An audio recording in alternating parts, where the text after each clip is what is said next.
Saudara, tim forensik Polda Jawa Timur terus melakukan proses identifikasi terhadap temuan kerangka manusia di Surabaya, Jawa Timur. Polisi menduga potongan kerangka ini lebih dari 2 orang.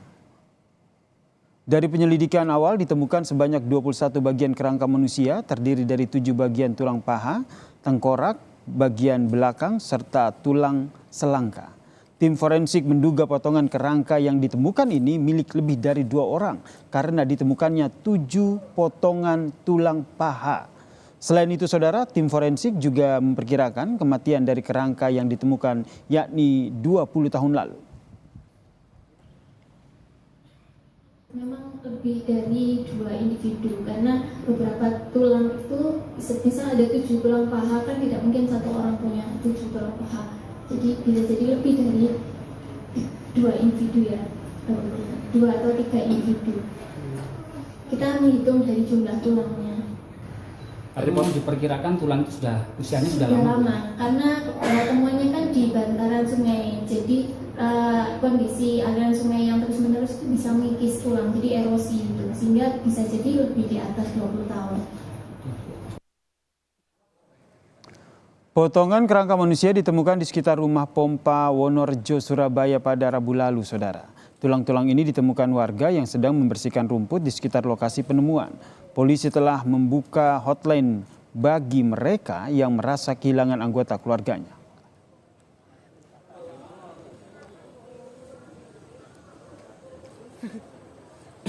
Saudara, 21 potongan rangka manusia yang ditemukan di Surabaya diperkirakan dari jasad yang telah meninggal 20 tahun lalu. Kita bahas bersama dengan kriminolog Hafina Hasna yang telah bergabung bersama kami di Kompas Malam. Selamat malam.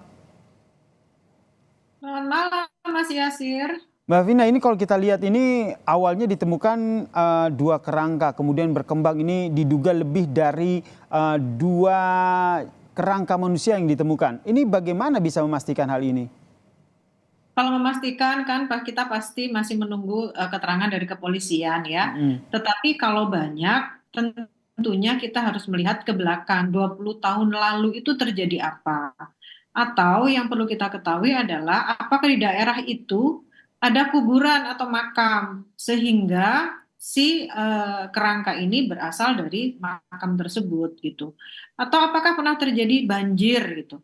Terus ataukah pernah terjadi bencana gitu. Oke, berarti harus di track dan lain. Ya. Ya Mbak, berarti harus di review lagi ya ke belakang sekitar 20 tahun lalu ini apakah ada peristiwa di area sekitar lokasi yang menyebabkan adanya kejadian ini begitu. Namun kalau seandainya ada dugaannya akan seperti apa? Apakah ini merupakan korban pembunuhan atau nanti akan berkembang pada ini korban bencana alam ataupun peristiwa lainnya? Akan banyak asumsi ketika kita belum tahu keterangan pasti dari kepolisian. Karena pasti ini harus ada penyelidikan lebih lanjut. Kita tidak bisa memastikan apakah ini karena pembunuhan atau yang lain. Tetapi yang harus kita lakukan yang pertama kali adalah di daerah situ apakah ada makam yang berdekatan dengan tempat penemuan itu. Siapa tahu ada tengkorak yang terbawa. Karena ini kan kondisinya air. Kita nggak tahu ya kepadatan tanah seperti apa yang memungkinkan ada tengkorak itu masuk ke dalam aliran sungai tersebut. Oke, apa dari hemat Anda apa yang sebaiknya harus dilakukan oleh polisi dalam mengidentifikasi kerangka manusia ini sehingga tidak menimbulkan keresahan di publik? Kita kembali lagi, apakah di 20 tahun yang lalu ada peristiwa orang hilang? Ini kan bisa dibuktikan dari pelaporan. Apakah ada pelaporan ini? Berarti kan polisi harus membuka file lama untuk memastikan apakah ada orang hilang atau orang di sekitar itu yang ada kehilangan anggota keluarganya. Karena kalau tidak ada yang mengaku akan kesulitan mencocokkan DNA orang yang hilang itu dengan orang yang ditemukan, kerangka yang ditemukan ini.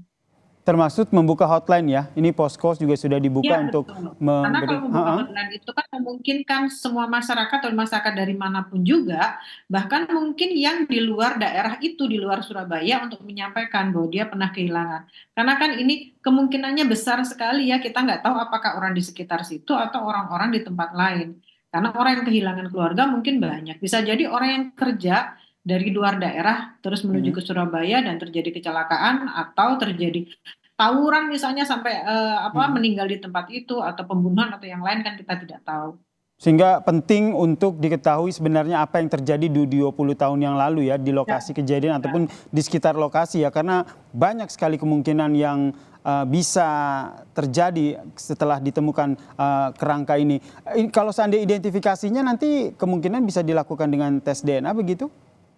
Iya, betul sekali. Tapi bagaimanapun juga tes DNA itu kan harus dicocokkan dengan para keluarga yang kehilangan. Karena kalau sudah ditemukan juga, kita tidak bisa mengetahui ini bisa dicocokkan dengan siapa. Jadi membuka hotline itu dan menyegerakan keluarga-keluarga yang pernah kehilangan keluarga itu menjadi akan membuat lebih cepat terang benderang kasus ini. Kalau ini masih berandai-andai, kalau seandainya tidak ada laporan keluarga yang hilang, tidak ada yang melapor, kemudian tidak ada yang juga menyertakan DNA-nya, nanti penemuan dari kerangka ini nanti mengarahnya akan seperti apa oleh pihak kepolisian? Kalau tidak ada yang mengakui, ya bagaimana lagi? Berarti dianggap sebagai penemuan kerangka saja, yang artinya ini membuat sebagai penemuan biasa saja yang tidak bisa dikonfirmasikan ke siapapun. Oke, berarti Jadi artinya tetap bisa jadi kan kembali lagi bisa jadi ini karena ada tempat yang terdekat dengan sungai tadi itu misalnya ada makam atau yang lainnya gitu yang memungkinkan tanahnya itu gembur terus sampai masuk ke aliran sungai yang membuat kerangka ini ditemukan. Jadi harus balik lagi ya, polisi harus mengetahui persis sebenarnya apa kejadian yang terjadi pada sekitar 20 tahun lalu seperti yang tadi mereka sampaikan ya. Penemuan ini secara sosial secara apa, secara pelaporan seperti apa. Ini harus dilakukan kepolisian. Oke, kita nantikan nih seperti apa penyelidikan dari pihak kepolisian terkait dengan penemuan kerangka manusia ini. Informasinya lebih dari 2 kerangka manusia yang ditemukan di Surabaya, Jawa Timur. Terima kasih Mbak Hanifah Hasna, kriminolog yang telah bergabung bersama kami di Kompas Malam. Salam sehat. Terima kasih Mas Yasir, selamat malam.